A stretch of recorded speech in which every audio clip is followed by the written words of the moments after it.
Good morning, everybody. This morning I'm going to be speaking about the hip-spine relationship in total hip arthroplasty.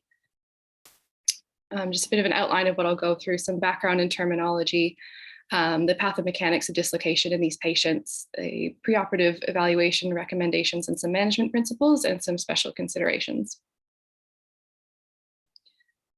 The abnormal spinal pelvic motion secondary to spinal pathology is associated with poor patient-reported outcome scores, increased instability, and higher revision rates in total hip arthroplasty. Though the current majority of hip replacements that we perform are in patients with a flexible spine and a flexible hip, up to 4.5% of total hip arthroplasty patients have undergone prior spinal surgery, which is a 300% increase over the past decade. As the number of spinal fusions is projected to continue increasing, so too will this high-risk population of total hip arthroplasty patients. Previous spinal fusion has been shown to be the single strongest predictor of hip instability, even more so than Parkinson's disease, dementia, and psychiatric illness. And the relative revision rate of total hip arthroplasty in patients with spinal disease has been shown to be at least 62 and up to 700% higher than those without.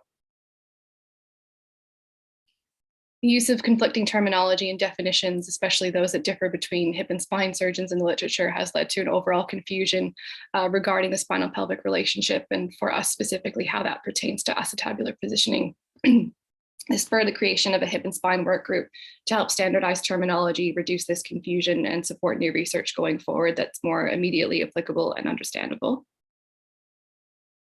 From this, there are several agreed upon terms and definitions that were established to quantify radiographic measurements. Spinal pelvic motion can be assessed by looking at the difference between the anterior pelvic plane, pelvic tilt, or the sacral slope from standing and sitting radiographs.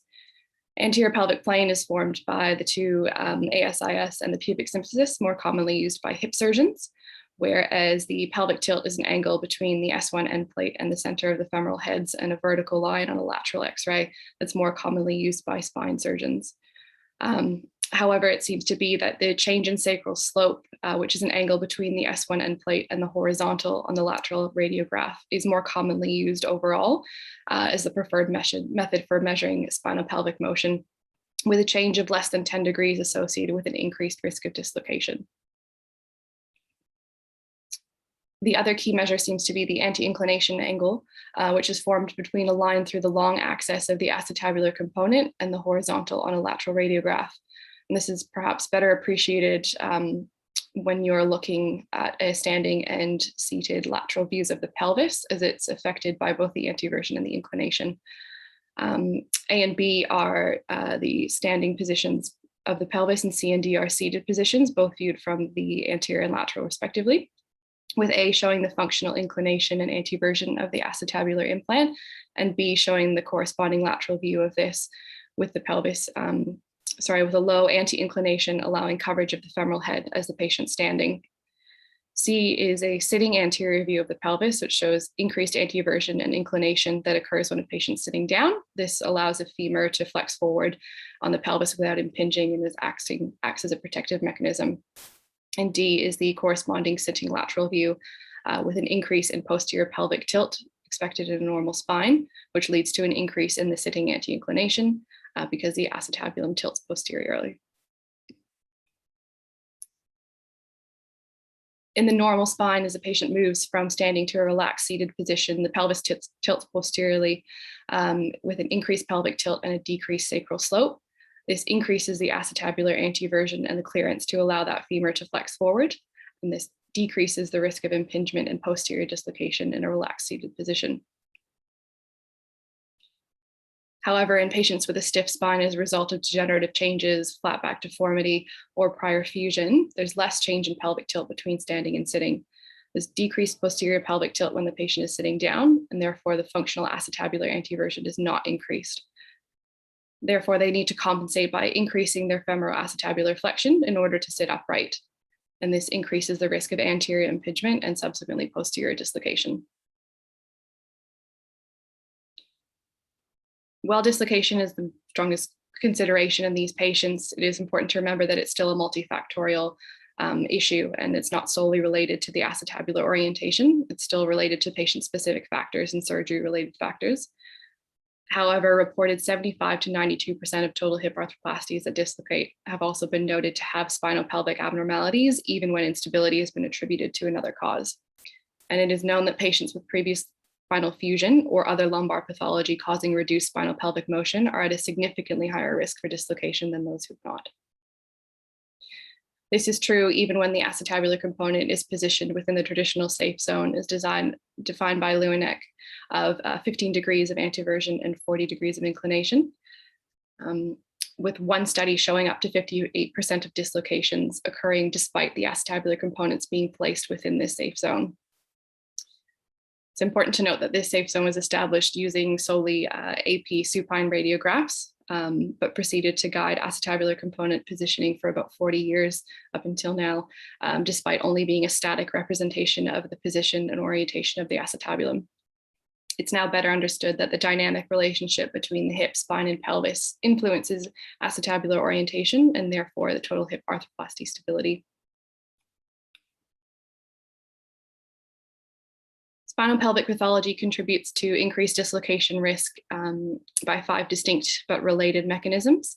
The first being impingement as decreased spinal pelvic motion from decreased acetabular motion during changes in the postural position due to the decreased posterior pelvic tilt causes impingement anteriorly and causing them to posteriorly dislocate.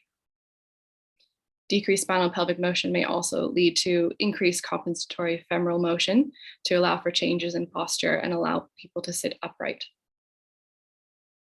Postoperative degenerative changes of the spine may also alter the functional position of a cup, leading to late instability by decreasing the lumbar lordosis, specifically as patients age. And this increases the standing posterior pelvic tilt, therefore increasing the functional anteversion and the anti-inclination of the cup, causing anterior instability. And there is evidence that correcting a spinal deformity in these patients who have an unstable total hip arthroplasty can actually stabilize the prosthesis. Spinal surgery after having a total hip arthroplasty may cause a well-positioned acetabular component to become suboptimally positioned, especially if the patients are being fused in more lumbar lordosis, which is becoming more common rather than in situ fusions. And finally, spinal deformity can lead surgeons astray in terms of intraoperative positioning, especially if the deformity causes the intraoperative position to be different from the standing functional position of the pelvis.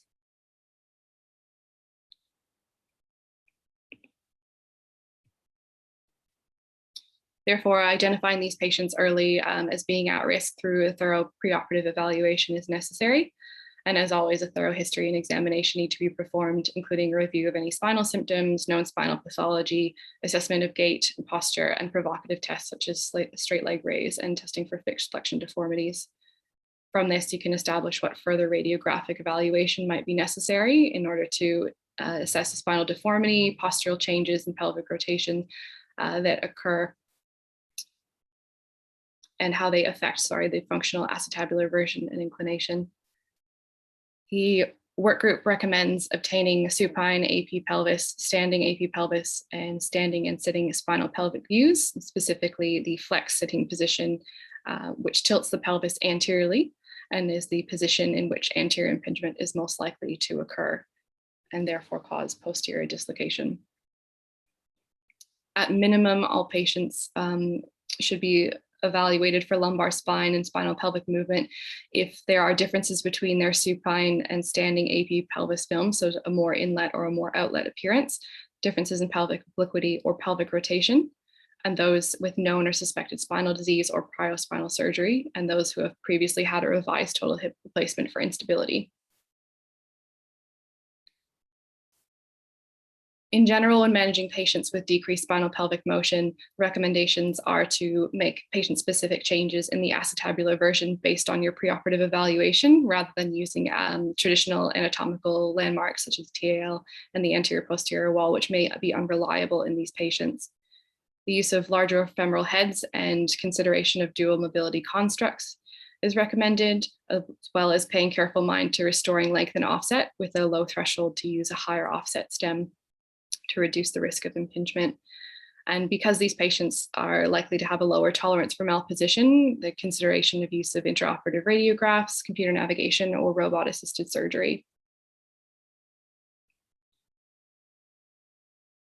In a patient with a normal standing position with decreased spinal pelvic motion, termed a stuck standing patient, these patients are at an increased risk of anterior impingement and posterior dislocation. And the recommendation in these patients is to consider increasing the acetabular anteversion between 20 to 30 degrees and the inclination, but not below 40 degrees.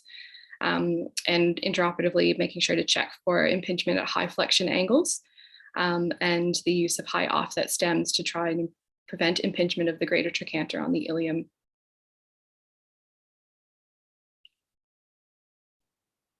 In patients with an increased standing posterior pelvic tilt and reduced spinal pelvic motion, termed stuck sitting patients, or similarly rigid, unbalanced, or flat back deformity patients, these patients have loss of normal lumbar lordosis, which causes the increase in standing posterior pelvic tilt, and they typically have less than 10 degrees of spinal pelvic motion between standing and sitting.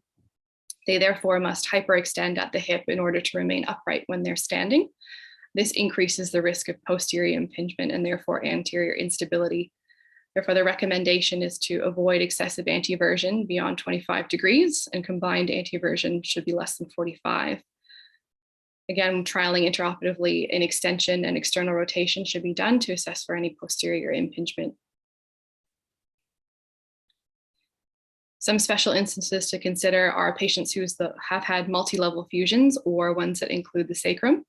There's a 1 to 2 level fusion is 1.8 times more likely to dislocate than a patient who has not had a fusion.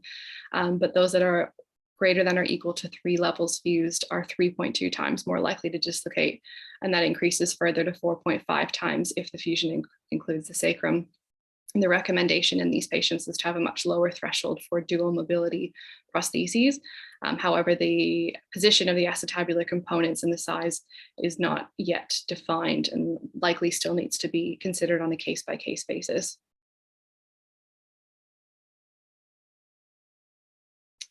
So some take-home messages from all of this. One size doesn't fit all. There can't be a one single safe zone that's going to suit all patients. And the recommendation is to seek out a functional acetabular safe zone that's specific to that patient, a specific acetabular position that's based on their preoperative plan and analysis of their spinal pelvic movement, and considering functional anteversion, treating the pelvis like a mobile unit or as part of the spine, allowing more or less anterior opening of the acetabulum depending on how rigid it is. And finally, something that I was thinking about and discussed with a couple of the surgeons is what you should do first. It seems that the literature does support doing a total hip arthroplasty first, as those who have undergone a fusion before typically have poor patient-reported outcome scores and a higher risk of instability. Though in some patients, it's important to more so address which is giving more grief, I think, and address that first.